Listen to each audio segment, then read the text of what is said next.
Hello everyone, welcome to CSB IAS Academy. I am RS Reddy.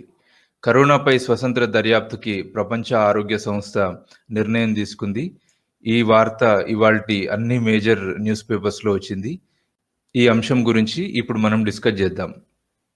ప్రపంచ ఆరోగ్య సంస్థ అంటే వరల్డ్ హెల్త్ ఆర్గనైజేషన్కి సంబంధించినటువంటి వరల్డ్ హెల్త్ అసెంబ్లీ వార్షిక సమావేశాల్లో భాగంగా కరోనా వైరస్కి సంబంధించి సమగ్ర విచారణ కోసం యూరోపియన్ యూనియన్ తీర్మానాన్ని ప్రవేశపెట్టింది.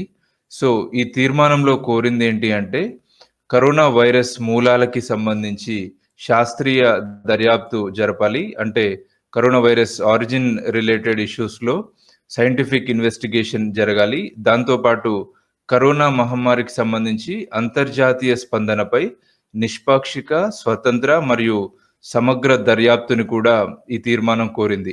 నిష్పాక్షిక, స్వతంత్ర మరియు సమగ్ర దర్యాప్తు అంటే impartial, independent and comprehensive investigation అన్నమాట. సో ఈ తీర్మానానికి భారత్తో పాటు 120 దేశాలు మద్దతిచ్చాయి. చైనా కూడా మద్దతిచ్చింది.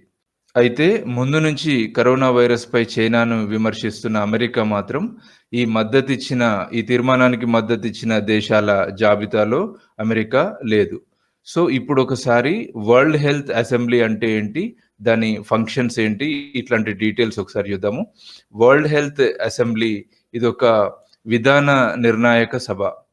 వరల్డ్ హెల్త్ అసెంబ్లీ విధాన నిర్ణాయక సభ అంటే పాలసీ మేకింగ్ బాడీ అన్నమాట. సో ఇందులో ఇది వరల్డ్ హెల్త్ ఆర్గనైజేషన్ ఈ వరల్డ్ హెల్త్ అసెంబ్లీ తీసుకునే నిర్ణయాల ఆధారంగానే పనిచేస్తుంది. దీంట్లో సభ్య దేశాల సంఖ్య 194.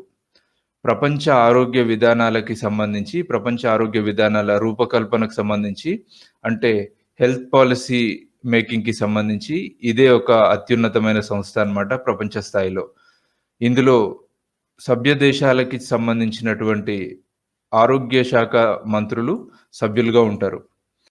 ప్రతి ఏడాది మే నెలలో world health organization headquarters ఉన్నటువంటి జెనీవాలో ఈ వరల్డ్ హెల్త్ అసెంబ్లీ సమావేశం అవుతుంది.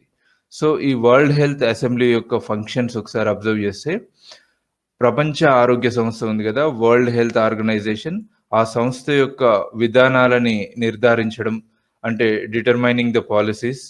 ఆ తర్వాత director general, world health organisation director జనరల్ని అపాయింట్ చేయడము. దాంతోపాటు సంస్థ యొక్క ఆర్థిక విధానాల్ని, వరల్డ్ హెల్త్ ఆర్గనైజేషన్ యొక్క ఆర్థిక విధానాల్ని అంటే ఫైనాన్షియల్ పాలసీస్ని సూపర్వైజ్ చేయడం అంటే పర్యవేక్షించడము ఈ వరల్డ్ హెల్త్ అసెంబ్లీ యొక్క ముఖ్యమైన ఫంక్షన్స్. సో ఇది కరోనా వైరస్ పై దర్యాప్తుకు సంబంధించిన తీర్మానానికి సంబంధించి డీటెయిల్స్, అట్లాగే వరల్డ్ హెల్త్ అసెంబ్లీకి సంబంధించిన డీటెయిల్స్. Thank you.